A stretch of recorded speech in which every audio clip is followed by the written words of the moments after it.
মানুষটাকে আজ আমরা চিনি বিটিএস এর লিডার হিসেবে, একজন প্রতিভাবান র্যাপার, একজন প্রতিভাবান লেখক, আর সবচেয়ে বড় কথা একজন চিন্তাশীল মানুষ হিসেবে। কিন্তু এই জায়গায় পৌঁছাতে কিম নামজুন মানে আমাদের প্রিয় RM যেভাবে লড়েছে সেই গল্পই আজ বলবো তোমাদের। এই ভিডিওটি তাদের জন্য যারা স্বপ্ন দেখে কিন্তু ভয় পায় প্রথম পদক্ষেপ নিতে।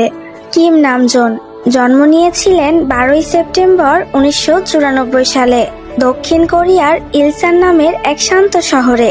ছোটবেলা থেকেই তিনি ছিলেন বই পাগল, আর সেই বই পড়ার অভ্যাসই তাকে গড়ে তুলেছে গভীর চিন্তাশীল মানুষ হিসেবে। স্কুলে তিনি ছিলেন সেরা ছাত্রদের একজন, এমনকি তার IQ প্রায় 148, মানে একদম জিনিয়াস লেভেল। নামজুনের সঙ্গীতের প্রতি ভালোবাসা শুরু হয়েছিল প্রায় 11 বছর বয়সে। তখন তিনি এপিক হাইয়ের গান শুনে র্যাপের প্রতি আকৃষ্ট হন। পরে তিনি রাঞ্চ রান্দা নামে আন্ডারগ্রাউন্ড র্যাপ করতে শুরু করেন।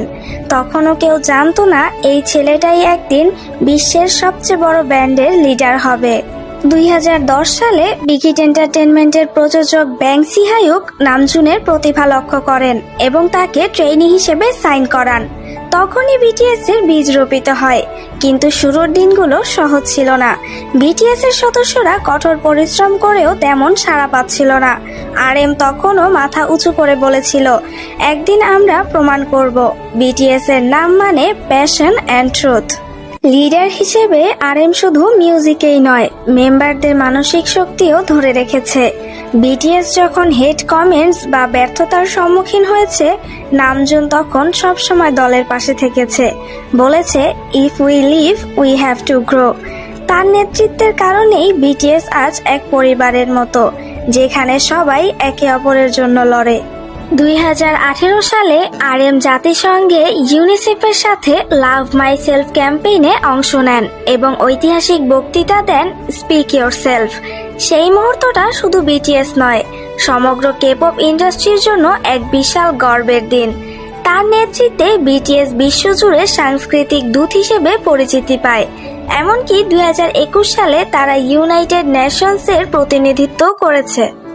RM বারবার আমাদের একটাই কথা শেখায়, নিজেকে ভালোবাসো, নিজের পথে বিশ্বাস রাখো, আর কখনো হাল ছেড়ো না। তার কথায়, no matter who you are, where you're from, your skin colour, gender identity, speak yourself. একজন ছোট শহরের ছেলে থেকে আজ তিনি বিশ্ববিখ্যাত লিডার। এই যাত্রা প্রমাণ করে যত বড় স্বপ্নই হোক, পরিশ্রম আর ভালোবাসা থাকলে অসম্ভব কিছুই নেই। এই ছিল RM এর অনুপ্রেরণাদায়ক গল্প। যদি তুমি এই ভিডিওটি ভালোবাসো তাহলে সাবস্ক্রাইব করো, কারণ পরের ভিডিওতে আমরা যাব বিটিএস এর পরবর্তী সদস্যের গল্পে।